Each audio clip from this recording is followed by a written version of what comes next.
And మీ స్కిట్స్లో చాలా స్కిట్స్లో నరేష్ చాలా ఎక్కువ చేశాడు.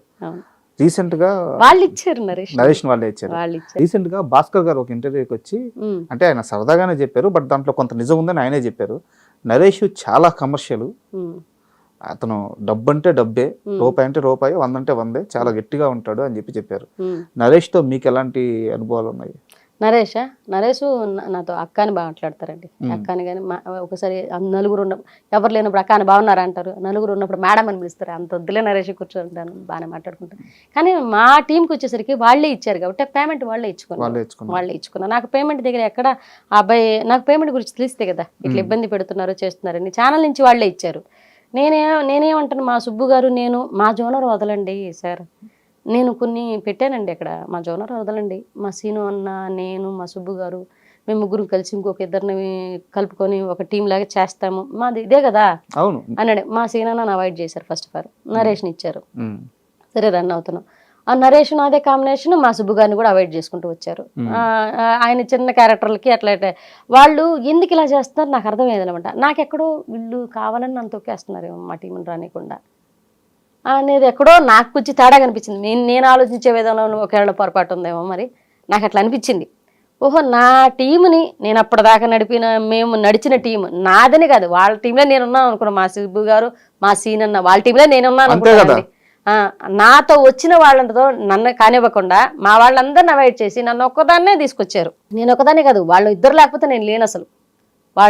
వాళ్ళిద్దరు సీను అన్న సుబ్బు వీళ్ళిద్దరు ఉండడం వల్లే మా టీం అంటే ఒక గెటప్ సీను అన్న అండ్ సుధీరు, రామ్ ప్రసాద్ అన్న, వీళ్ళు ఎలా ఒక టీమ్గా ముగ్గురు ఉంటే ఎలా పర్ఫామ్ చేస్తారో మేము ముగ్గురు ఉంటే అలా పర్ఫామ్ చేస్తాం.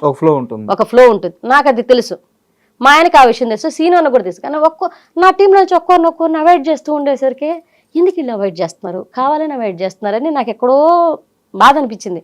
కావాలని అవాయిడ్ చేస్తూ మేము చేయగలిగిన దాన్ని వాళ్ళ అవతల వాళ్ళకి నేర్పించాలి, నెల్లూరు యాస నేర్పించాలి. వాళ్ళకి మనం ఇచ్చిన స్కిట్ నచ్చుకుంది, బాగాలేదని వేస్తున్నారు, వెళ్ళిపోమంటున్నారు. నాకెక్కడో రాజకీయం జరుగుతున్న భావన కలిగింది. సో అక్కడతో అంతా క్లోజ్. ఎంత ఇచ్చారు జబర్దస్త్లో మీకు పేమెంట్? ఫర్ ఎపిసోడ్ 50,000 40,000 అండి. మొత్తం మీ టీం మొత్తానికి కలిపి. రైటర్ కూడా మేము వేయించుకోవాలి. రైటర్ అమౌంట్ మందే ఉంటుంది. తర్వాత రైటర్కి 10,000 తీసుకుంటారండి ఒక రైటర్. ఓకే, వాళ్ళు ఇస్తారా రైటర్? లేదు, మనం వేయించుకోవాలి. రైటర్కి మనం ఇచ్చిన తర్వాత సుబ్బు గారికి నాకు ఇంకా కో యాక్టర్ నడుస్తారు. వాళ్ళకి నరేష్ కాకుండా మిగతా కో యాక్టర్స్ ఉంటారు, వాళ్ళకి కూడా మనం వేయించుకోవాలి. 3-4 ఉంటారు. ఎంత మిగిలేదు? ఎంత చాలా తక్కువ మిగిలేదండి, 5,000 6,000 అట్లా మిగిలేదు అన్ని పోంగా. అందుకనే వద్దనుకునేసాము. ఫస్ట్ ఆఫ్ ఆల్ ఆర్థికంగా కూడా అది సపోర్ట్ అవ్వట్లేదు. పైగా వాళ్ళకేదో మనం నచ్చట్లేదు. పైగా అంటే రాను ఎందుకో వాళ్ళ రిసీవ్మెంట్ మారిపోతూ వస్తుంది. ఫస్ట్ బాగానే రిసీవ్ చేసుకున్నారు, బాగా మాట్లాడారు. తర్వాత మాతో మాట్లాడడం తగ్గిపోయింది, ఏదో బాగాలేదనడం ఎక్కువైపోయింది. ఎందుకో మనం వీళ్ళకి నచ్చటం లేదని చెప్పి మేమే బయటకు వచ్చేసి మేమే చేయలేకపోతున్నాం సార్ అని చెప్పేసి తర్వాత పిలిచారు నన్ను. మళ్ళీ మిమ్మల్ని పిలిచారు. తెలుసు నాకు ఆ విషయం. పిలిచారు, ఏం మా ప్రాబ్లం ఏంటి అని అడిగారు. బట్ నేను ఈ రోజు ఇంటర్వ్యూలు కాబట్టి చెప్తున్నాను. మీ వరకు పిలిచారు కదా? పిలిచారు. నా వరకు పిలిచినప్పుడు నేను మా సుబ్బు గారికి కూడా ఇస్తే వస్తాను. నా వరకు పిలిచారు. తెలుసు అది. రాకేష్ చిన్నపిల్లల్ని వెతుకొని చేస్తుంటారు కదా, అతను ఫోన్ చేసి మేడం ఇట్లా కమిటీ కుర్రాళ్ళు సినిమా నడుస్తుంది, అమలాపురంలో ఉన్న షూటింగ్ నడుస్తుంది, రాకేష్ అన్న ఫోన్ చేశారు. ఫోన్ చేసి నీరజ గారు మీరు మన టీంలో ఆల్రెడీ ప్రపోజల్ పెట్టారంట, మీరు టీం వదిలేశారు కదా, నాతో మీతో కలిపి చేసుకోమన్నారు, మన ఇద్దరం కలిపి చేద్దాం, లేకపోతే మీరు నా టీంలోకి వచ్చినా పర్లేదంటే, అన్న మా సుబ్బు గారు కూడా ఉన్నారు, ఆయన మంచి యాక్టర్, నాకన్నా మంచి యాక్టర్, ఆయన కూడా ఏదైనా అవకాశం ఇస్తే తప్పకుండా వస్తాను, లేదంటే మీతో పాటు ఇంకో చిన్న అవకాశం ఇప్పుడే ఫర్దర్గా ఒక్కో స్కిట్లో అయినా పెట్టగలిగితే దానికి వాళ్ళు ఓకే చెప్పాలి.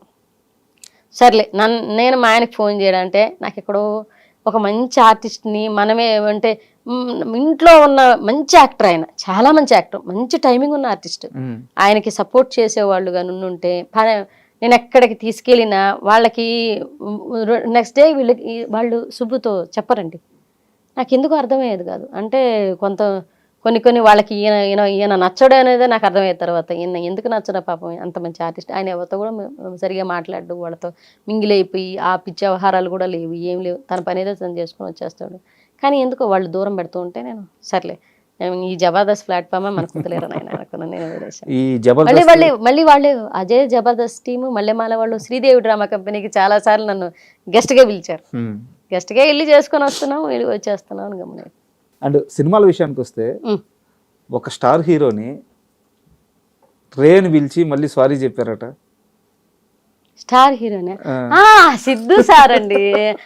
అందులో ఉందా ఓడు, నేను రేన్ పిలవడం కాదు, అందులో ఇంకెప్పుడు చేసుకుంటావురా ఆ డైలాగ్ ఉంది కదా, నాకు అది చెప్పడానికి నాకు టెన్షన్ వస్తుంది. ఆయన హీరో గారండి, ఆ ఓడు ఎలారంటే కథలో ఉంది కదమ్మా అన్నాడు. హీరోనే అన్నారు, డైలాగ్ చెప్పండి.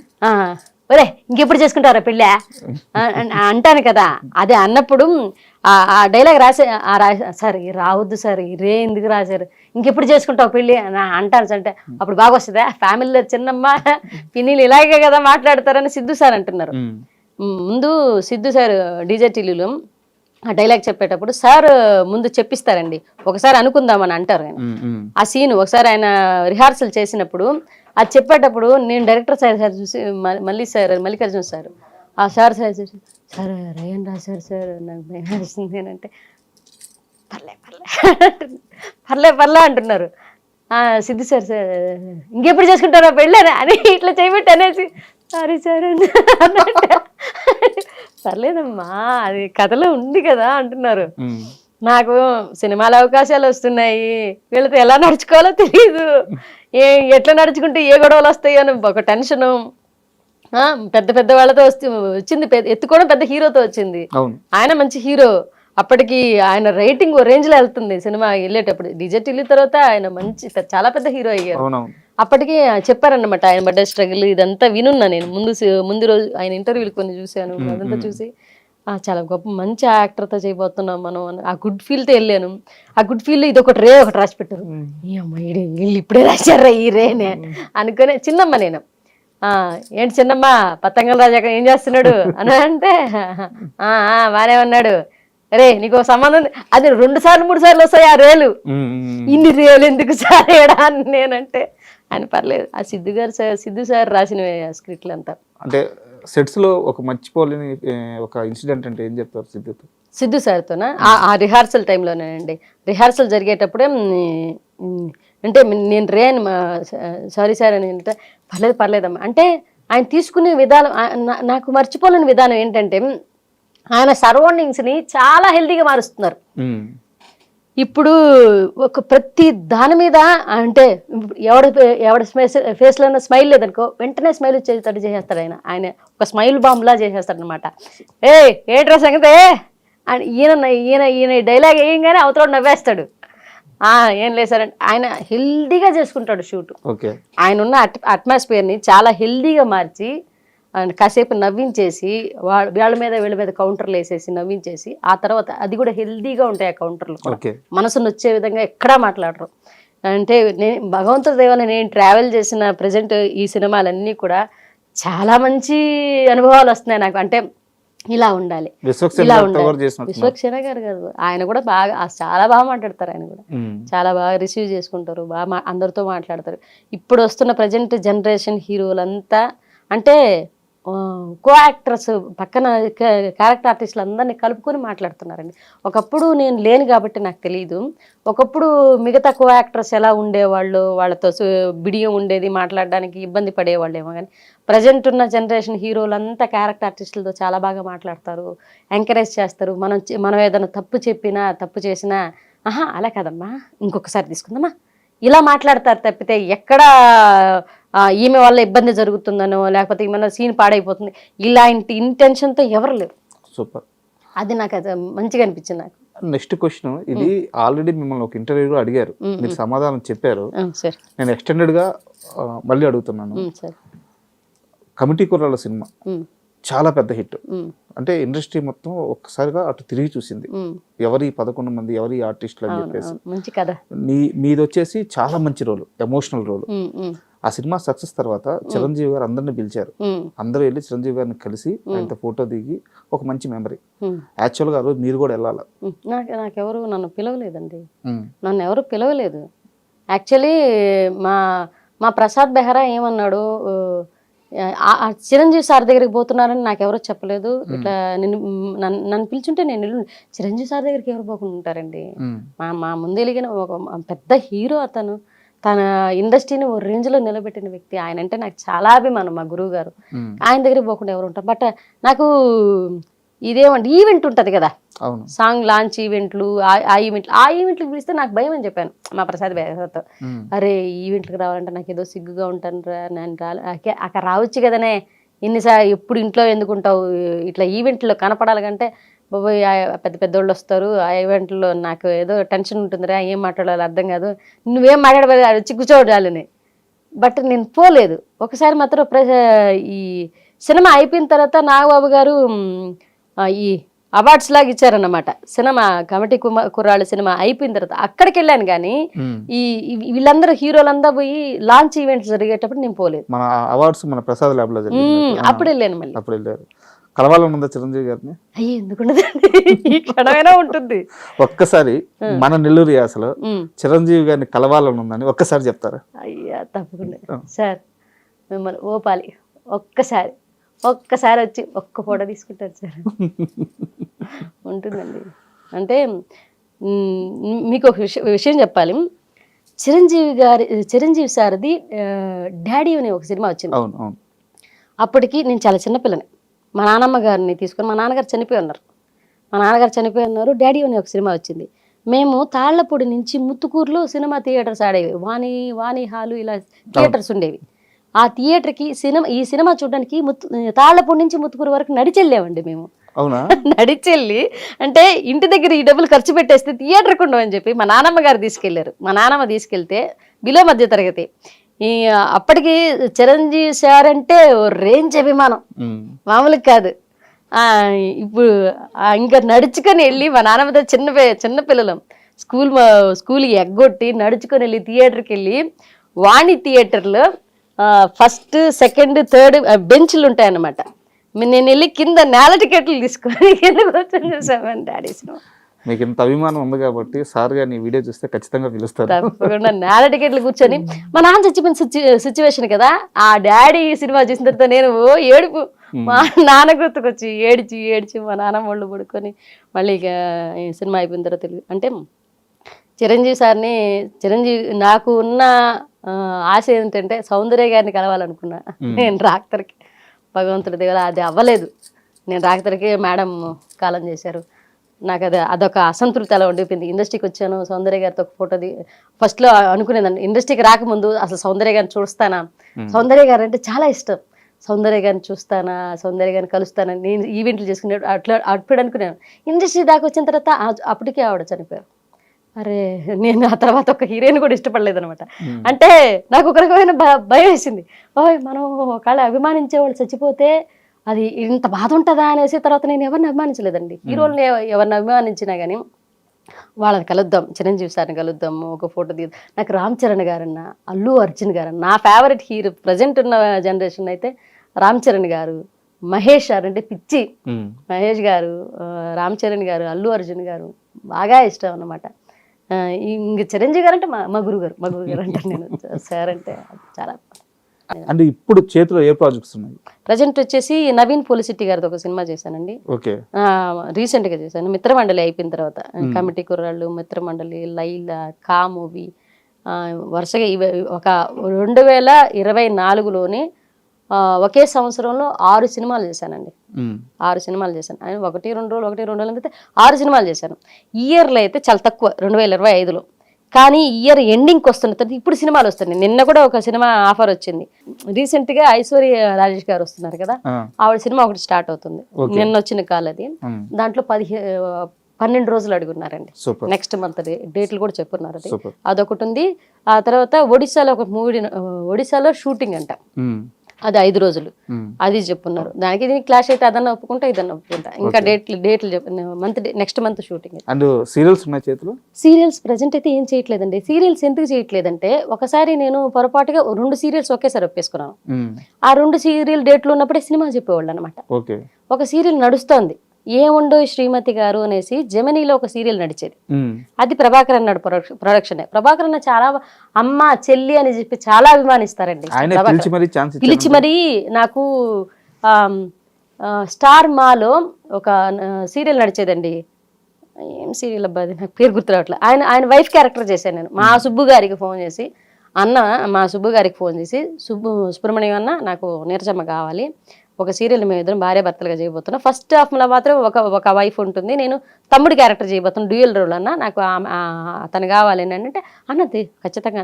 మా ఆయనకి ఫోన్ చేసి తర్వాత నాకు ఫోన్ చేశాడు, చెల్లెమ్మ నువ్వు చేస్తున్నావురా నాతోటి అంటే అన్నయ్య థ్యాంక్ యూ అన్న చేస్తానని చెప్పాను.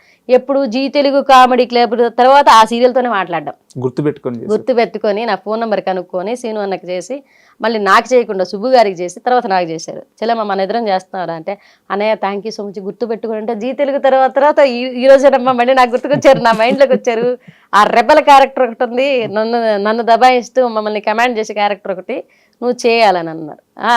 సరే సరే అని చెప్పి నేను చేసి అది ప్రేరణ బిగ్ బాస్ ప్రేరణకి అమ్మ క్యారెక్టర్ చేశాను అనమాట. ప్రసాద్ బెహ్రా మీకు ఇంత క్లోజ్ కదా, తన పైన ఆ లైంగిక ఆరోపణల కేసు రావడం, తన అరెస్ట్ అవ్వడం, ఆ పీరియడ్ లో మీకు ఎలా అనిపించింది? బాధేసిందండి. అంటే మీరు నమ్మారా? ఆమె కూడా నాకు తెలిసిన అమ్మాయి, నాకు తెలిసిన అమ్మాయి, ఈ అబ్బాయి నాకు తెలిసిన అమ్మాయి. ఆమెతో నేను మాట్లాడి అంటే వాళ్ళ వ్యక్తిగత జీవితాలు నేను ఇప్పుడు మీడియా ముందు కూడా మాట్లాడకూడదు, బట్ వాళ్ళిద్దరూ నాకు తెలుసు, ఇద్దరు నాకు తెలుసు. నేను ఆమెతో మాట్లాడాను అనమాట. కాదురా ఎప్పుడు ఆ రోజు నేను షూట్కి అసలు వెళ్ళలేదు, వాళ్ళిద్దరు గొడవ జరిగిన రోజు. నా పోర్షన్ అయిపోయింది అక్కడతోటి. ఆ సిరీస్లో నేను ఉన్నాను, ఆ ముందు సిరీస్లోనే ఆ సిరీస్లోనే నేను ఉన్నాను, నాది అయిపోయింది, నేను వచ్చేసాను. ముందు తర్వాత వాళ్ళు చెప్పాడు సో ప్రసాద్ బెహ్రాకి తనకి హీరోయిన్కి గొడవ జరిగింది, ఆమె కేసు పెట్టింది. అదేంట్రా కేసు పెట్టడం? నేను వెంటనే అమ్మాయికి మెసేజ్ చేసి కాల్ చేస్తే ఎత్తలే మెసేజ్ చేశాను. అది కాదురా ఏం జరిగింది, నువ్వు కేసు పెట్టడం ఏంటంటే నీకు సంబంధం లేని విషయం అక్క ఇది అని, నీకు సంబంధం లేని విషయం అని, మనకు ఏం జరుగుతుందో పడేదాన్ని నాకే తెలుస్తుంది అని అంట. మనోడు ఏడుంటే కదా నాకు ఒకటే, వాడు షార్ట్ టెంపర్ తప్పితే, షార్ట్ టెంపర్ అదొక్కటే తప్పితే ఇమ్మీడియట్గా కోప్పడతాడు, ఇమ్మీడియట్గా మళ్ళీ తగ్గి మాట్లాడతాడు. ఎవరినైతే కోప్పడతాడో మళ్ళీ వాడికి క్షమాపణ చెప్తాడు. ఎవరినై వాడు స్ట్రగుల్లో ఉన్నప్పుడు, వాడు స్కిట్లు రాసేటప్పుడు ఎవరన్నా వచ్చి మాట్లాడుతుండే జరగరా రాస్తుంటే ఏంట్రా మీ గొడవ అంటాడు. వెంటనే రే రాస్తున్నారా ప్లీజ్ రాగండ్రా ఇంట్లో అంటే ఇప్పుడు అది తప్పితే వాడి దగ్గర చూసిన నెగిటివ్ పాయింట్ ఏం లేదండి. మీరు మాట్లాడారా తను స్టేషన్కి వెళ్ళిన సమయంలో లేకపోతే తిరిగి వచ్చిన సమయంలో? నేను నాకు ఏం ఇరుక్కుంది ఈ కేసు, నేను ఏం మాట్లాడాలా, నాకు ఏం మాట్లాడాలో అర్థం కాలే. ఫస్ట్ ఆఫ్ ఆల్ నేను పోలీస్ స్టేషన్ దాకా వెళ్ళాల.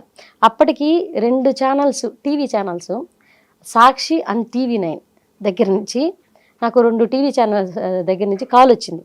ప్రసాద్ బెహ్రా గారు పలానా లైంగిక కేసులో ఉన్నారు, మీరు వచ్చి ఏమన్నా మాట్లాడతారంటే వాళ్ళ వ్యక్తిగత జీవితాలు, నేను వాళ్ళ కుటుంబ సభ్యులను కో-యాక్టర్ని, కాకపోతే వాళ్ళతో ర్యాప్ నా షూటింగ్ వరకే ఉంది.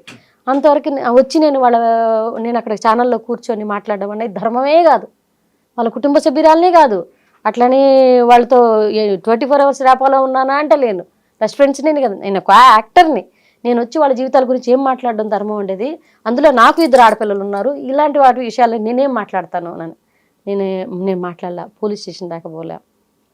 ఆ తర్వాత ప్రసాద్ బెహ్రాతో నాకు ఏం మాట్లాడాలో అర్థం కాలేదండి. ఫస్ట్ ఆఫ్ ఆల్ నాకు నువ్వు పోయి అమ్మాయిని వేధించావా అని అడగలేము.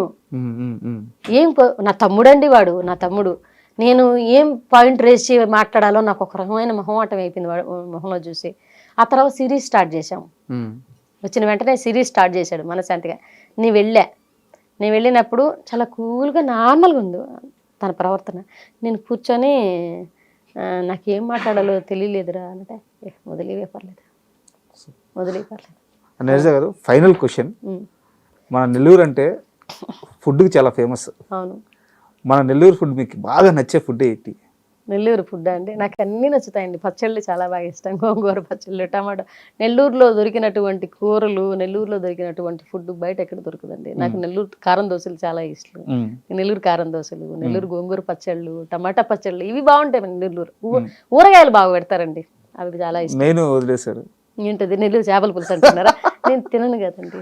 అంటే మ్యారేజ్కి ముందు తిన్నాను, అది వేరే క్యాస్ట్లో ఉన్నాను కాబట్టి. ఆఫ్టర్ మ్యారేజ్ నాకు తినడానికి అవ్వలేదు, తినలేదు, అలా వదిలేసాను అనమాట.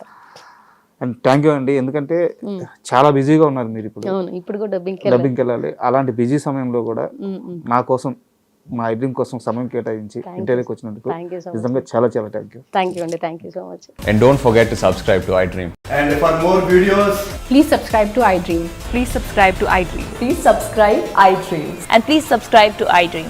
For more videos, subscribe to iDream. please like, share and subscribe to the channel. Congratulations, iDream. Subscribe to iDream. Subscribe to iDream. So subscribe to iDream Media. iDream team andarki huge congratulations. Please subscribe iDream Media. Please subscribe to iDream. Subscribe iDream. Please subscribe to iDream. iDream అంటే నా కళల ఛానల్ను subscribe చేసుకున్న నోరు తిరుగుతలేదు, మీరైతే గంట గుర్తు కొట్టండి. For more such videos, please subscribe to iDream. Subscribe to iDream. Please subscribe to iDream. Please subscribe iDream Media. Please do subscribe to iDream. Please subscribe to iDream Media. For best entertainment and information, please subscribe iDream.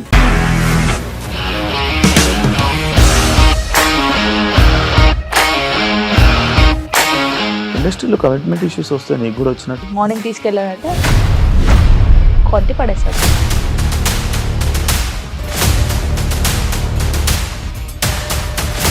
ఒక్కళ్ళు కూడా చూడలేదు ఈ cinema అని చెప్పడానికి కూడా చాలా ధైర్యం కావాలి. అది నిజం కదా, దాంట్లో ధైర్యం ఏంటి? ఇది నెక్స్ట్ డే ప్లేట్ మార్చేస్తే తప్పు కదా. As of now, we are comfortable this అని నేను అనుకుంటున్నాను. రష్మిక గారిది మీది ఒకే ఊరు అంట కదా?